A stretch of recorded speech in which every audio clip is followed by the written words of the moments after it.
All right, welcome back, everybody. Well, today is going to be some early-ish Rolling Stones from 1969 off the Let It Bleed album. This is going to be Midnight Rambler by the Rolling Stones. And this is actually a video I did, one of the first videos I did 3 years ago.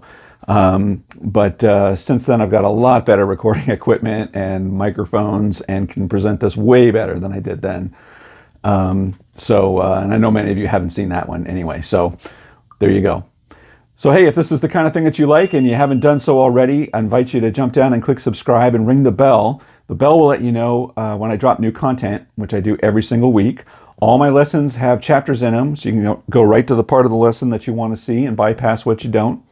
And if you're looking for other ways to support the channel, I appreciate that. There's thanks, which is just like throwing a tip in the tip jar. Or even better, you can join my Patreon page where I've got chord charts and tabs for all the songs I do on YouTube, just like this one. Link's in the description, so check it out. All right, Midnight Rambler. So there's sort of two famous versions of this song. There's the one off of Let It Bleed, the album version, and then there's the super famous one that was live at Madison Square Garden, and that was on, I want to say Get Your Ya-Ya's Out, and I think it was on the Hot Rocks Greatest Hits album. That's actually the first Stones album I ever got and where I was introduced to this song. Anyway, just a super cool tune, and it's really, really easy to sound like Keith and what he does on the record and live. So I'm going to go through that right now. So first of all, Keith, this is not in open G tuning. This is in standard tuning. And what he does is he capos up on the 7th fret. Okay, so the song is in the key of B, or I should technically say it's exactly midway between the correct pitch of B and B flat. It's not B flat, it's not B, it's like immediately in between if you're listening to the record. But I'm going to play it in B. I'm going to be tuned to B. But if you're playing along with the record and you're in tune and you're thinking something doesn't sound right, that's why. They either, the tape speed was slow or they all tuned flat a little bit. I'm sure it was the tape speed. Anyway, so you're capoed at the 7th fret and standard tune. And you're basically going to use 3 chord shapes on this song. And in terms of getting your tone on the record, he's pretty clean on this, on the main rhythm guitar that's driving this song. I probably have a little more overdrive sound to it, but you can tell he's, it's clean, but it's just starting to break up. It's got a little bit of dirt, but anyway, so that's the sound that I got going on. And all the details of my signal chain, by the way, for this lesson is going to be all linked down below. Okay, so there's 3 chord shapes you're going to use on this. Here's an E shape, a D shape, and an A shape. I think literally that's it, right? And you're just going to be doing a lot of your rock and roll chug based on those, right? So the intro riff is basically moving from E to D to an A shape. Now I'm just going to call the shapes. We all know that your E shape is a B, your D shape is an A, and your A shape is actually an E in terms of pure pitch. But I'm going to call it out on the shape from now on, okay? So the intro riff, I'm going to do it slow. So we're just doing the rock and roll chug. Then you're going to do a D shape, and you're going to hit it with your D shape, and you're going to pick up your middle finger on the first string. And then you're going to make your A shape and back to your rock and roll chug. So slowly.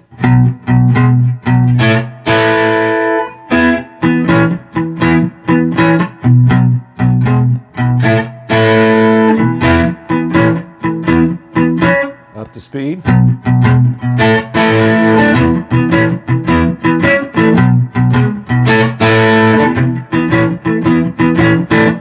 Great. So that capo, that's the secret, because that just D-shaped chord that you're doing, it's the sound of all of those ringing together. that open E string, right? So that's the main sort of verse formation. The sort of B shape to the verse is starting on your D shape now. A,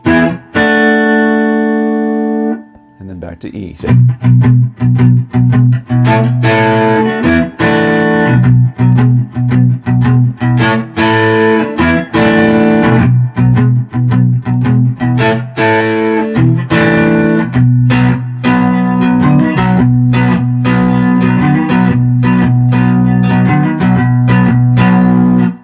So that's really that's really it in terms of the rhythm guitar and what he's doing there. It's your normal sort of rock and roll chug chug, and every once in a while you'll do the,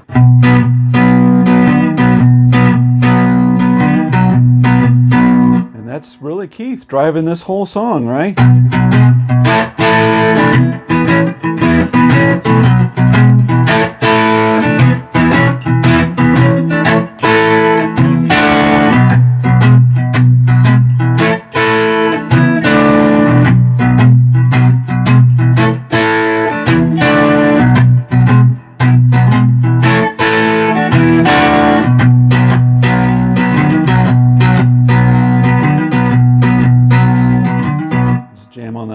And even though that's standard tune, it sounds super Keith, right? Like when he's into the open G world, all that, you know, that kind of stuff. It still has that sort of overall vibe, but it's just great to see that him in that transition period there. Okay, and then from then on, it's just a jam, you know. Like there's a part of the section where the song breaks down, you know.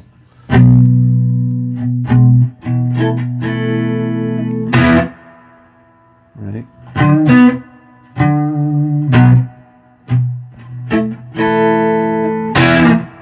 Again, all the same chords. They're just milking every little bit that you can out of all that, you know, slowing it down, bringing it up faster.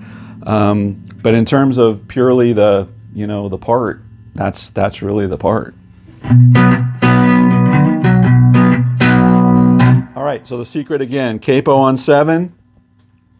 You're playing in B, and there you go. All right, so that's that. So now let's talk about the other guitar that's going on here, which is a slide guitar, and it's playing these little accent parts on the recorded version. Okay, so the other part of the guitar orchestration that's going on in this song is a slide guitar, and I believe Keith plays all the guitars on this. This is sort of like Brian Jones was in and out, maybe not fully able to contribute. So I think Keith did all the guitars on this, and so to complement the rhythm guitar that he did, he is playing a guitar that's tuned to open E. So again, open E is just tuning your guitar, so it's an open E chord. So you're basically changing strings 5, 4, and 3. You're tuning those strings so that it would be as if you were playing an open E chord down there. So you tune the 5th string up a step to B, you tune the 4th string up to an E, and the 3rd string up to a G sharp, so that when you strum your chord open, it's an open E chord, okay? Again, kind of clean, not a whole lot of dirt on this, on the recording. And so there's basically just a couple things that he's doing with this, right? And it's so out of tune sounding, by the way, probably on purpose. And the last thing I'll say about it is you can come really close. I think you can, you know, we'll learn how to play it here on a 6 string and it's fine.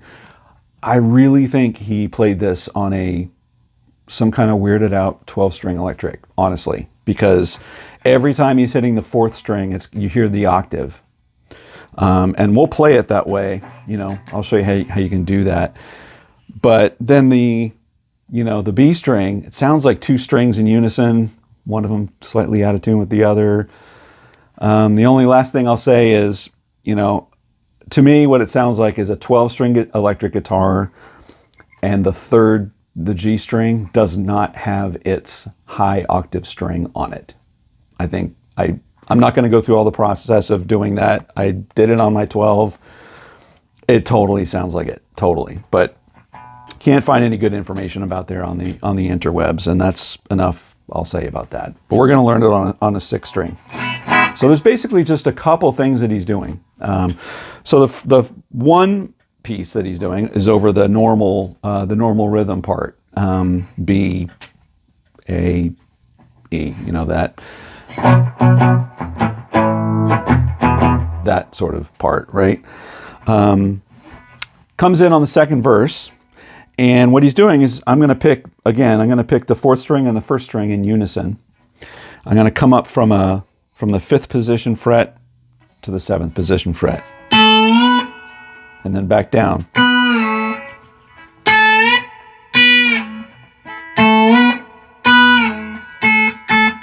Right? But I'm sliding up. And then the second half of the riff is this. It's all right there, right? 3rd fret to 5th fret, just playing the 3rd string and the 2nd string. And you actually let both of them ring when you're on your way down. So all those together. Oops.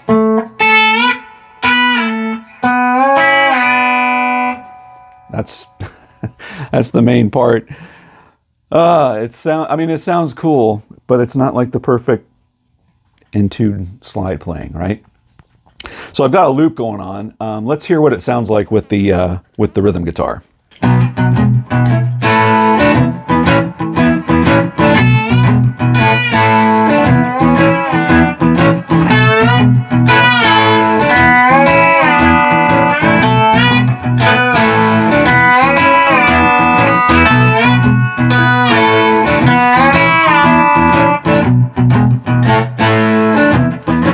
There you go. So that's all that part. That's all there is to it, right? Just sounds sickening, but it works, right? And then sort of during the rest of it, he's just playing off of the B, the B chord, which is all off of the 7th fret here. So you just have fun. And even that was more precise than what Keith does. And so that's sort of the other pieces that's going on there. Later on the song, when it's during the breakdown, you're hearing more of the octave stuff.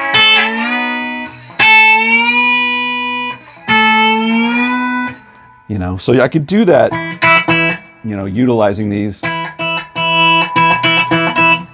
2 strings together, but it really sounds to me like it's a 12 string, like that's a D, your 4th string with your octave string on it, and he's just sliding up. So my opinion. All right, and then the only sort of other sort of main stuff that he's doing slide-wise on that is when it picks back up after the breakdown, he's just doing more of these.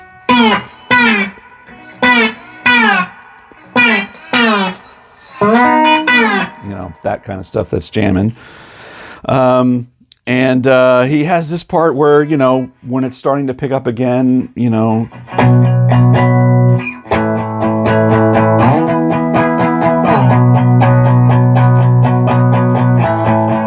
that part, right? It's sort of picking up into the main jam that takes you to the out. And what the slide does during that is now he's playing, instead of the 4 1 string octaves,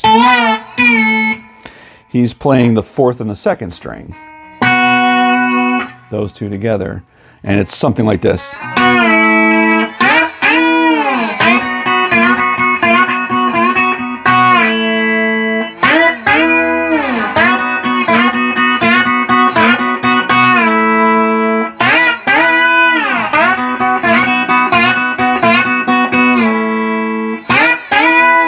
Right? And then sometimes you hit all of them.